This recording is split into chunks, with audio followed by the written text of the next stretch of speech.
Hello everyone, and welcome back to your daily government and financial news update. As always, I'm interested in hearing your thoughts on everything, so make sure to give this video a like, but also leave a comment giving your thoughts on everything that is currently going on.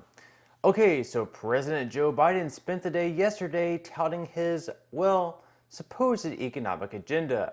Over his first year and a half in the Oval Office, most Americans would agree that he hasn't exactly built back better, with 54% of the middle class saying that they have not benefited at all from President Biden's policies. A new poll shows 4 in 10 Americans are struggling to keep up with rising costs and soaring gasoline prices. The same poll finding 54% believe that the middle class has not benefited at all from President Biden's policy and his agenda. Take a look at these numbers. Just 10% of adults say that the country is headed in the right direction. As you can see, 88% say the country is headed in the wrong direction in this Monmouth University poll. All of this as a growing number of households are now dipping into their pandemic savings to cope with surging costs.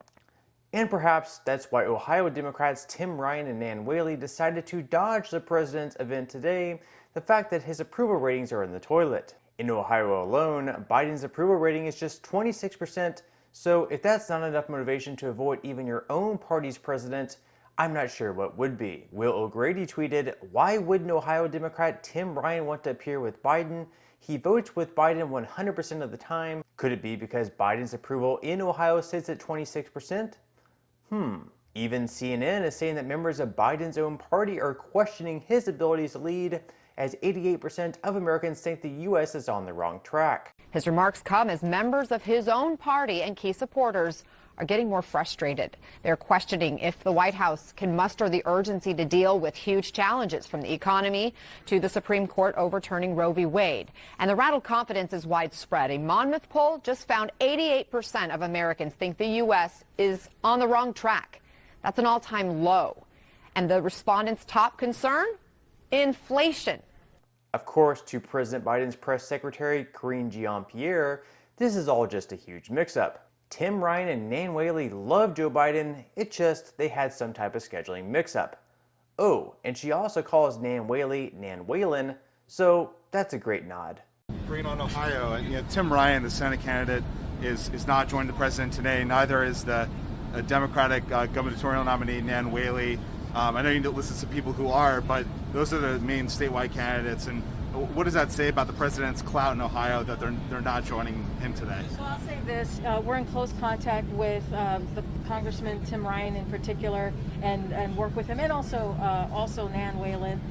We work closely with him on just as it relates to Tim Ryan on a variety of issues. During Joe Biden's speech, he took the time to go over some of his accomplishments during his first year in office, including cutting the federal deficit.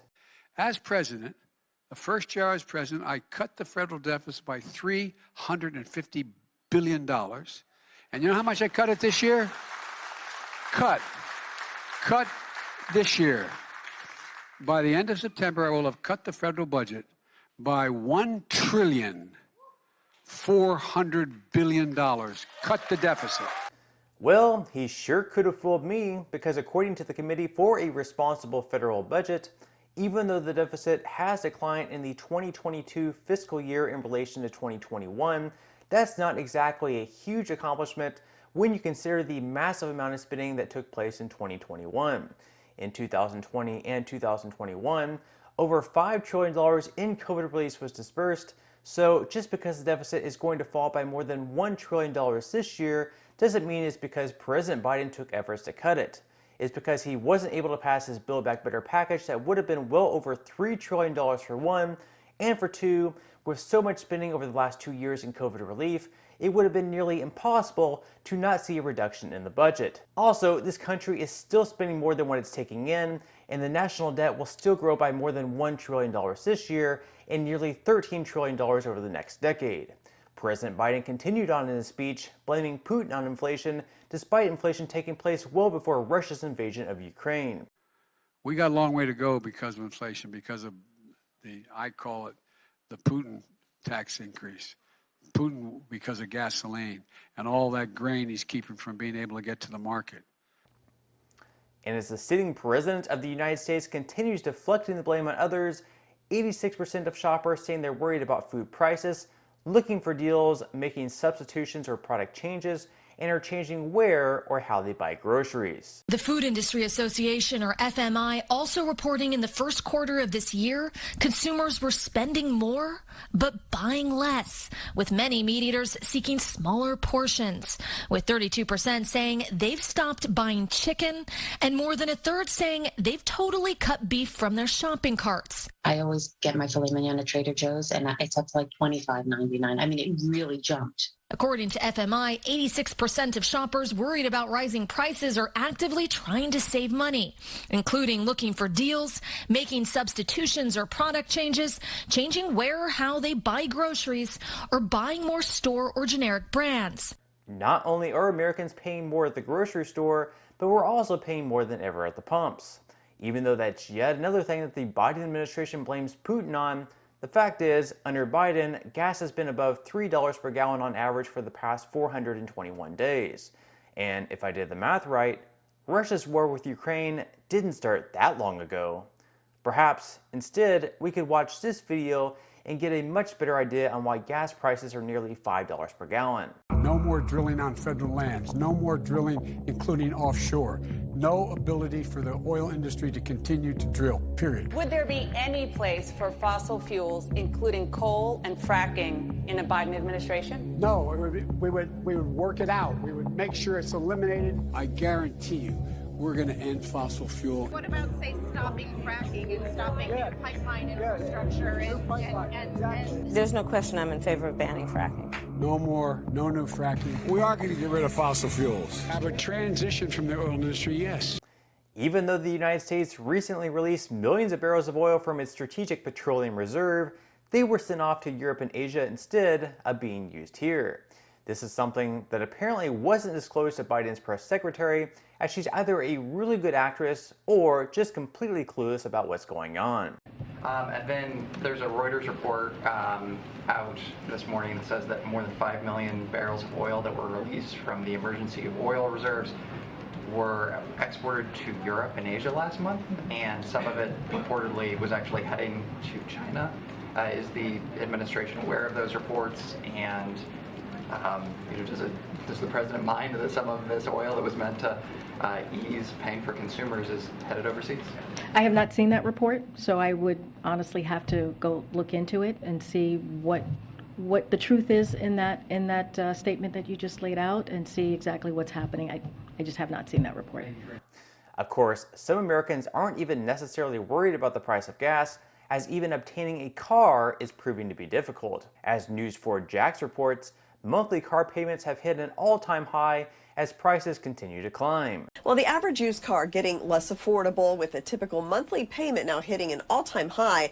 According to a report by Cox Automotive and Moody's Analytics, the affordability of new vehicles continued to climb in May for the fourth month in a row, with monthly car payments averaging $712. Now, new cars are up 12% in price from last year, used cars up 16%. Now in some news regarding stimulus checks, if we thought it was at all possible for the federal government to send out a fourth relief payment, even as we're headed towards a recession, those hopes might be pretty much dead. Yesterday, during an event in Kentucky, Republican Senator Mitch McConnell said one of the main reasons U.S. companies are struggling to hire workers is because Americans are, quote, flush for the moment due to the stimulus checks they receive from the federal government. He also mentioned that the labor shortage currently hampering the U.S. economy will only be resolved once the money that Americans save from their stimulus check runs out. And while McConnell may certainly be right, Americans did receive a lot of money over the last couple of years. By now, you would think that money would have run out. Unless people have been able to live without paying for rent or food, by now, all three relief payments would be gone, as well as any extra money given out through unemployment. When some people were receiving more money on unemployment than they were at their jobs, there was definitely an argument to be made on why it may be difficult to find workers, but now it's hard to see why. Back in May, 4.3 million people submitted their job resignations, which was only slightly lower than the record amount that did the same exact thing 2 months prior. Also in May, wages rose by 6.1% when compared to the same month 1 year prior, as companies were forced to pay more to keep and obtain new employees. Of course, with a fast approaching recession, we could see wages begin to decrease as companies are forced to lay off some of their workers.